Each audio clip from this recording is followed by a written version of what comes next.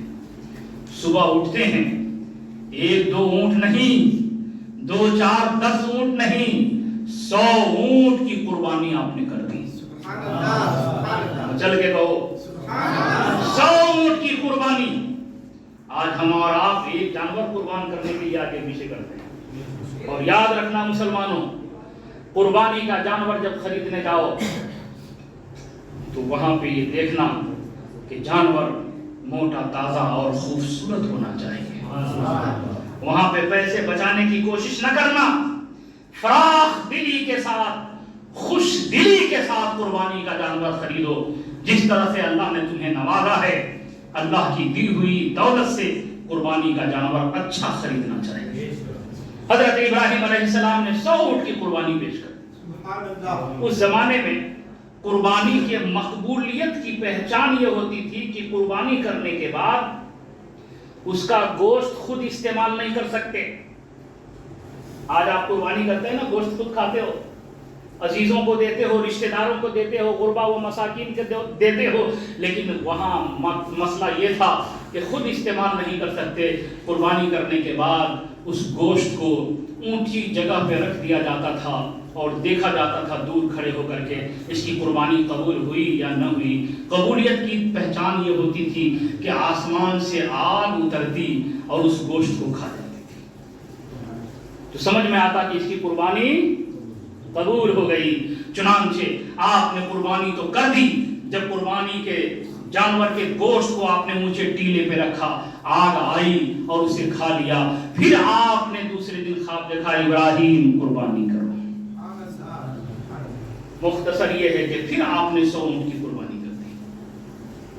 پھر خواب ہوا, ابراہیم قربانی کرو. جو چیز تجھے سب سے زیادہ عزیز ہے اس کی قربانی کرو. اللہ کے نبی نے سمجھ لیا کہ سب سے زیادہ عزیز تو میرے نور نظر ہیں, میرے لخت دیگر ہیں, میرے اسماعیل ہیں سب سے زیادہ عزیز. چنانچہ صبح کے وقت مکمل ارادہ کر لیا کہ اسماعیل کی قربانی کرنی ہے. اپنی شریک حیات کے پاس آئے اور حضرت حاجرہ سے کہا, حاجرہ اسماعیل کو تیار کر دو, اپنے دوست کی بارگاہ میں لے کے جاتا ہوں. تیاری شروع ہو گئی. ادھر حضرت اسماعیل علیہ السلام نہلا دھولا کر کے ماں نے تیار کر دیا. حضرت ابراہیم علیہ السلام بھی تیاری کر رہے ہیں. دونوں کی تیاریوں میں فرق تھا. ماں لخت جگر کو تیار کر رہی ہے, بیٹا ایک عظیم دعوت پہ جا رہا ہے, ایک عظیم منصب پہ فائد ہونے کے لیے جا رہا ہے, ایک بڑی دعوت پہ جا رہا ہے, اور باپ تیاری کر رہا ہے بیٹے کو قربان کرنے کے لیے. اللہ اکبر. تیاریاں دونوں طرف سے مکمل ہو گئی. آپ نے رسی اور چھری کو چھپا لیا, حضرت اسماعیل علیہ السلام کو اپنے ساتھ لیا, اور جب گھر سے نکلتے ہیں, جیسے ہی گھر سے باہر نکلتے ہیں, شیطان لعین حاضر ہو گیا حضرت اسماعیل کی والدہ کریمہ کے پاس اور کہتا ہے, تجھے معلوم ہے تیرے ابراہیم اسماعیل کو کہاں لے جا رہے ہیں؟ کہا ہاں دعوت پہ لے جا. کہا نہیں دعوت پہ نہیں, ذبح کرنے کے لیے لے جا رہے ہیں, ان کی جان لینے کے لیے لے جا رہے ہیں, ان کے گلے پہ چھری چلانے کے لیے لے جا رہے ہیں. آپ نے فرمایا ایسا کہیں ہو سکتا ہے باپ بیٹے کے گلی پہ چھری چلائے؟ شیطان نے کہا ہاں ایسا ہی ہونے والا ہے.